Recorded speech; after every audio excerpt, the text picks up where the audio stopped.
Cassette 1, Side 2. Practice Test 2. You will hear a number of different recordings, and you will have to answer questions on what you hear. There will be time for you to read the instructions and questions, and you will have a chance to check your work. All the recordings will be played once only. The test is in 4 sections. Write all your answers in the listening question booklet. At the end of the test, you will be given 10 minutes to transfer your answers to an answer sheet. Now turn to section 1 of your question booklet.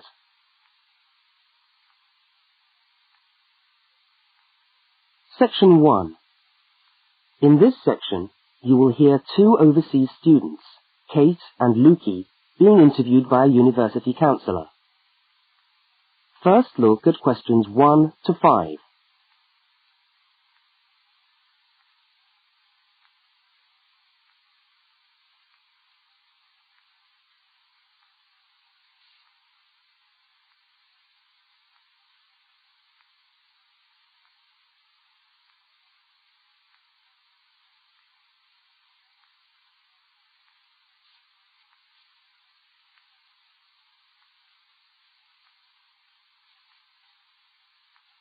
You will see that there is an example which has been done for you. On this occasion only, the conversation relating to the example will be played first.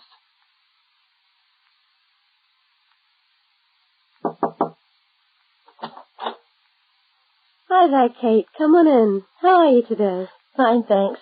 Hi, Lukey. How's things? Okay. Well, as I explained on the phone, I'm a counsellor here at the Student Services section of the university. And I'm interviewing overseas students to help me draw up a guide for new students. So I'd be grateful if you could tell me a little about your time since you've been here in Cambridge. Right. Yeah. Now, Kate, let's start with you. Okay. This is your 2nd semester, isn't it? Could you tell us something about your first impressions of the town when you arrived? Yeah. Well, first of all, I was struck by how quiet it is here in the evening. Kate's first impression of the town is that it is quiet in the evening, so quiet is the answer. Now we shall begin. You should answer the questions as you listen, because you will not hear the recording a second time. Now listen to the first interview with Kate and complete the notes by filling in the numbered spaces 1 to 5.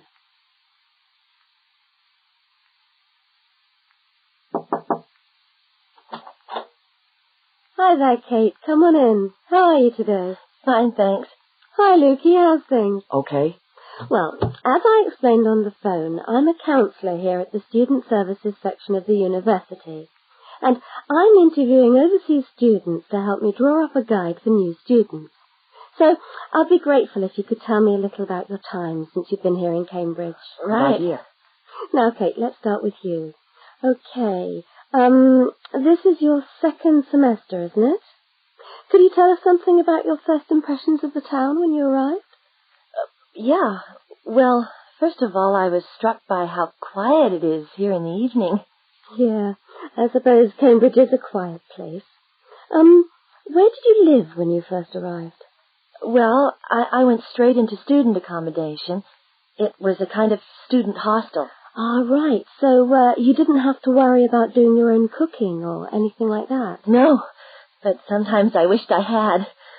The food at the hostel was awful. Oh, dear. But how were the other students? To be honest, I haven't managed to make many friends, even though the place is full. People seem to keep to themselves. They're not really very friendly. Oh, I'm sorry to hear that. Well, what about the actual course?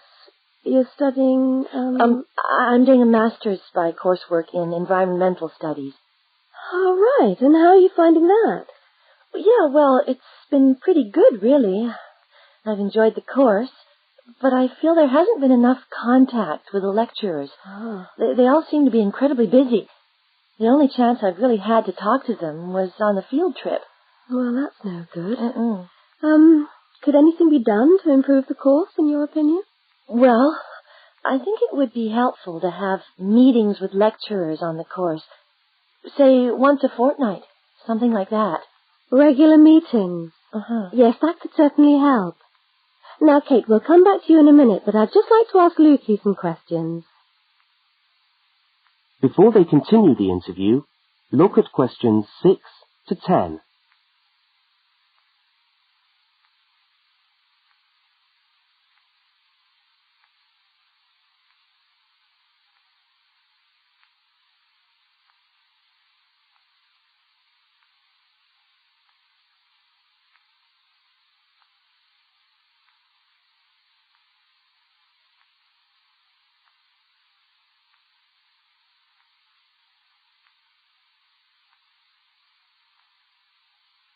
As you listen to the rest of the interview, complete the notes. Lukey, where are you from? I am from Indonesia. And how did you find Cambridge when you first arrived? Well, I like it here. I think the city is very beautiful. What about your accommodation? Was that okay? Yes, okay. At first, I stayed with a family for 3 months. They were very kind to me, but they had 3 young children, and I found it difficult to study. Right, I see. So after 3 months, I moved out, and now I live with 2 other students in a student house. It's much cheaper, and we like it there. Good. And, what about your studies? What are you studying? I'm doing a Bachelor of Computing. Computing, I see. Apart from the language difficulties, if you can separate them, how have you found the course? Okay, but... Yes, go on. Well, the main difficulty for me is getting time on the computers in the computer room. It's always busy, and this makes it very hard to do my practical work. Yes, I'm sure it would. Can you reserve time in the computer room? No, you can't.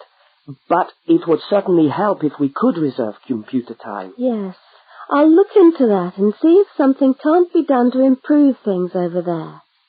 Now, let's go back to Kate. That is the end of section 1.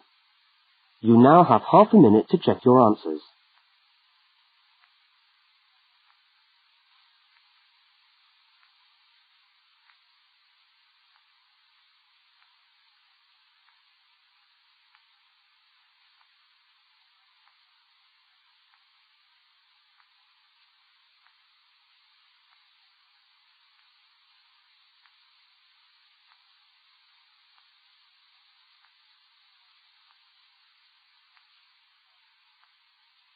Now turn to section 2.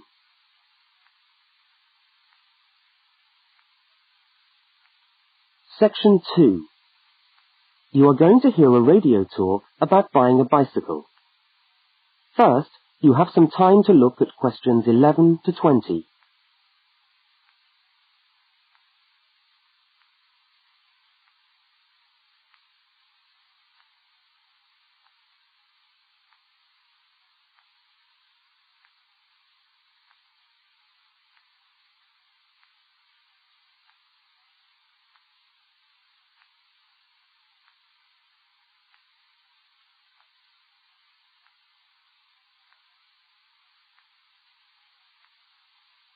Now listen to the first part of the talk and complete the notes by filling in the numbered spaces 11 to 20. Well, last week we talked about buying camping equipment, and today I'd like to talk to you about buying a bicycle. A simple enough exercise, you might imagine, but there are lots of things to look out for to make sure you get the best deal for your money. Well, the range of bicycles is enormous. There are racing bikes, touring bikes, mountain bikes, or just plain ordinary bikes for riding around town. They vary enormously in 2 basic ways: price and quality. This means that the choice you make will probably be determined by the amount of money you want to pay, your own personal needs, what is actually available, or a compromise of all 3 things. However, in broad terms, you can spend anything from $50 to $2,000 on a bike, so you'll need to know what you're looking for. Single-speed cycles, that is bikes with no gears, are really only suited to short, casual rides. Their attraction is their simplicity and reliability. After years of neglect, they still manage to function, though not always too efficiently. If it's basic transport you're after, then you can't go wrong. 3-speed cycles, on the other hand, are all that is really necessary for most town riding, going to the shops and things like that. Like the single-speed bike, they're simple and reliable. If you are going to be going up and down lots of hills, then you'll probably want something more efficient. 5 and 10-speed bicycles are best suited to riding over long distances or hilly terrain and to serious touring. So if it's serious touring you're interested in, get a 5 or 10-speed bike. However, it's worth remembering that the difference in price between a 5 and 10-speed cycle is usually very little, and so it's well worth paying that little bit extra to get the 10-speed one. So I would tend to recommend the 10-speed bike as the price is similar. However, you'll be getting better quality components. Now the next thing we need to look at is size. Buying a cycle is like buying clothes. First of all, you find the right size, and then you try it on to see if it fits. Contrary to what you might imagine, the size of the cycle is not determined by the size of the wheels, except in children's cycles, but by the size of the frame. So you'll need to measure the length of your legs and arms to get a frame that is the right size for you. Well, that's all from Helpful Hints for today. That is the end of section 2. You now have half a minute to check your answers.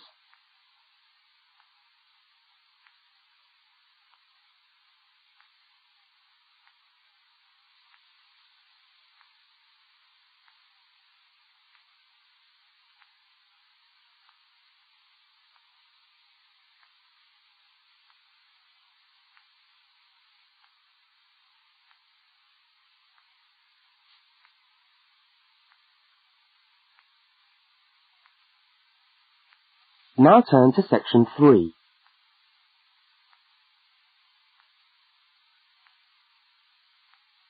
Section 3. In this section, you will hear a conversation between two students, Fiona and Martin, talking about a tutorial topic. First, look at questions 21 to 24.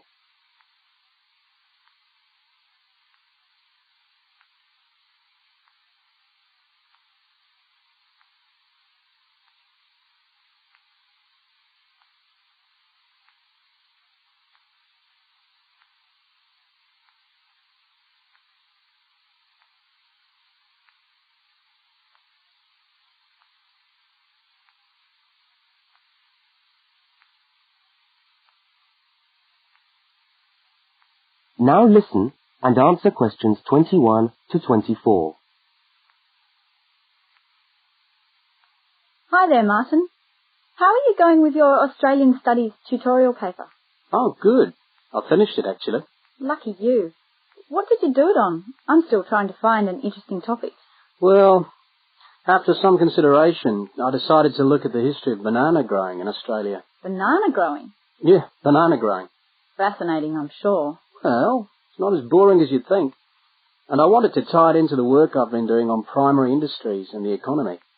Anyway, I bet there are a few things you didn't know about bananas. Such as? Such as the fact that bananas were among the first plants ever to be domesticated. Oh, really? Yeah, they're an extremely nourishing food. I suppose you're going to tell me the whole history of banana growing now, aren't you? Well, it'll be a good practice run for my tutorial next week. I'll do the same for you sometime. Okay, fire away. So where were these bananas first domesticated? According to my research, the Cavendish banana, which is a type of banana, and the first type to be cultivated here, actually originated in China, but they had a fairly roundabout route before they got to Australia. You mean they didn't go straight from China to Australia? No, they didn't. It seems that in 1826, bananas were taken from South China to England. I suppose they'd have made a welcome addition to the English diet. Yes, I'm sure. Well, apparently there was an English duke who was particularly fond of bananas, and he used to cultivate them in his hothouse, which is where you have to grow them in England, of course, because of the cool climate. And they became quite popular in the UK. So he was the one responsible for cultivating the Cavendish banana, which was then introduced into Australia. I see, and we've been growing them ever since. Yeah. Now look at questions 25 to 32.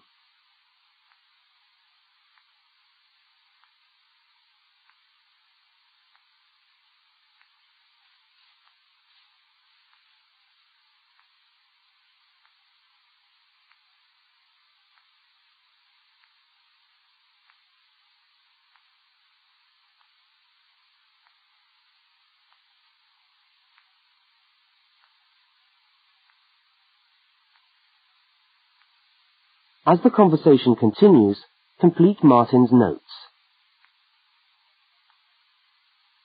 Are they hard to grow? Well, yes and no.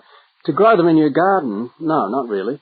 But to grow them commercially, you need to know what you're doing. You see, you only get one bunch of bananas per tree, and it can take up to 3 years for a tree to bear fruit if you don't do anything special to it. But this period is greatly reduced with modern growing methods, particularly in plantations where you have perfect tropical conditions. Right. So what are you looking at? 1 year? 2 years? No, around 15 months in good conditions for a tree to produce a bunch of bananas. And once you've got your bunch, you cut the bunch and the plant down. So how do the trees reproduce then? Well, bananas are normally grown from suckers, which spring up around the parent plant, usually just above the plant. They tend to like to grow uphill, or at least that's the common wisdom. So that's why banana plantations are usually on hillsides, is it? Yeah, they grow best like that. That's interesting. If you plant them in rich soil and give them plenty of water at the beginning of summer, then they should be well advanced by the beginning of winter, when growth virtually stops. But in a country like England, they're hard to grow. Although you can grow them in a hothouse. But in Australia, it's not difficult. No, though even here, the growers put plastic bags around the bunches to protect them and keep them warm. If you go up to the banana growing districts, you'll see all these banana trees with plastic bags on them. But how do they stop the bananas going bad before they reach the shops? Well, the banana bunches are picked well before the fruit's ripe. Once you cut the bunch, the bananas stop growing, but they do continue to ripen. The interesting thing is that once one banana ripens, it gives off a gas which then helps all the others to ripen. So they pretty much all ripen within a few hours of each other. Amazing. So do we export lots of bananas overseas to Europe and Asia, for instance? Well, oddly enough, no. I believe New Zealand takes a small proportion of the crop, but otherwise, well, they're mostly grown for the domestic market, which is surprising when you think about it, because we grow an enormous number of bananas each year. Yes, well, thank you for all that information. I'm sure the tutorial paper will go really well. You certainly seem to have done your research on the subject. Let's hope so. That is the end of section 3. You now have half a minute to check your answers.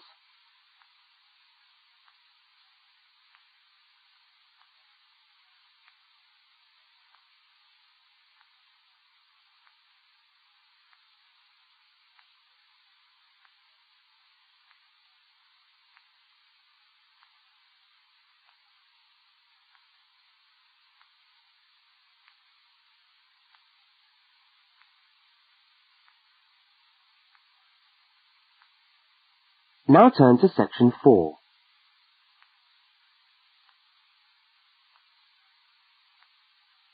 Section 4.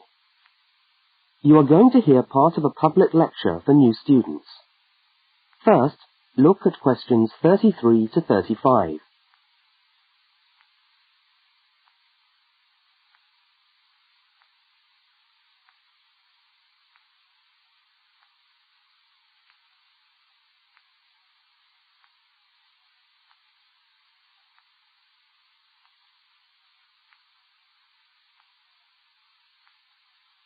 Now listen and answer questions 33 to 35.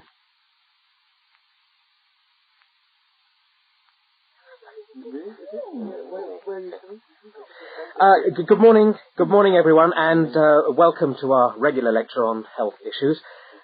This series of lectures is organised by the Students' Union and is part of the Union's attempt to help you, the students of this university, to stay healthy while coping with study and social life at the same time. So, it's a great pleasure for me to welcome back Ms. Diane Greenbaum, who is a professional dietitian and who has been kind enough to give up her time in what I know is a very hectic schedule to come along and talk to us today. Thank you. Thank you very much, John. May I say it's a pleasure to be back.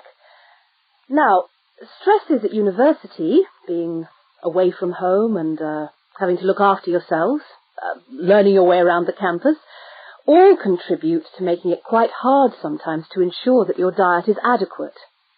So, today, I'm going to talk about ways of making sure that you eat well, while at the same time staying within your budget.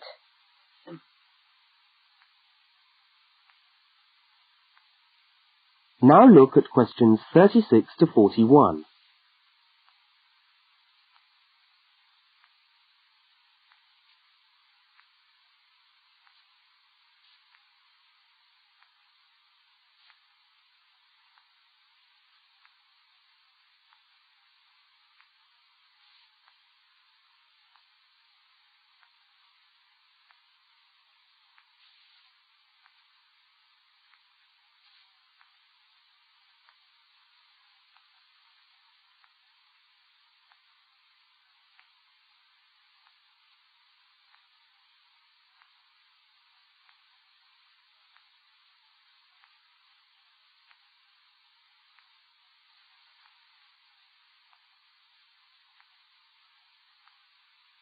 As you listen to the second part of the lecture, complete the notes and diagram in the spaces provided. If you have a well-balanced diet, then you should be getting all the vitamins that you need for normal daily living. However, sometimes we think we're eating the right foods, but the vitamins are escaping, perhaps as a result of cooking, and anyway, we're not getting the full benefit of them. Now, if you lack vitamins in any way, the solution isn't to rush off and take vitamin pills, though they can sometimes help. No, it's far better to look at your diet and how you prepare your food. So, what are vitamins?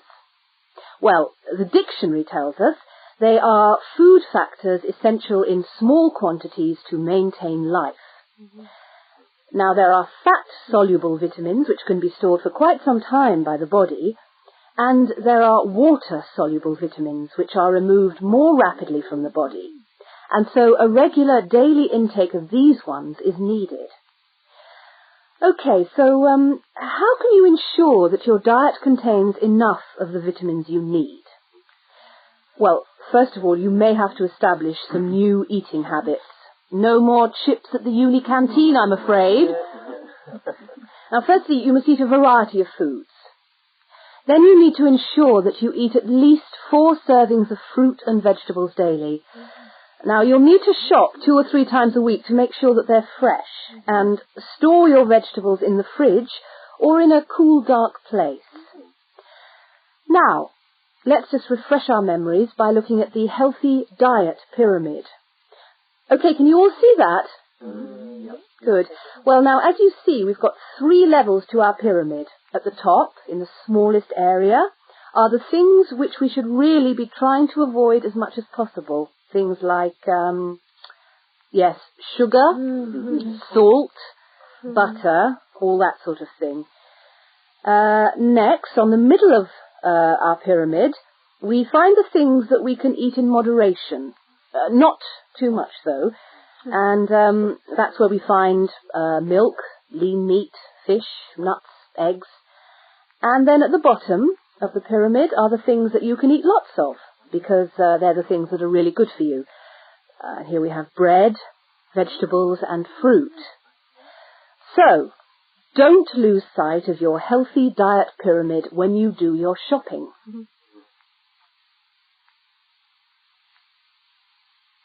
That is the end of section 4. You now have half a minute to check your answers.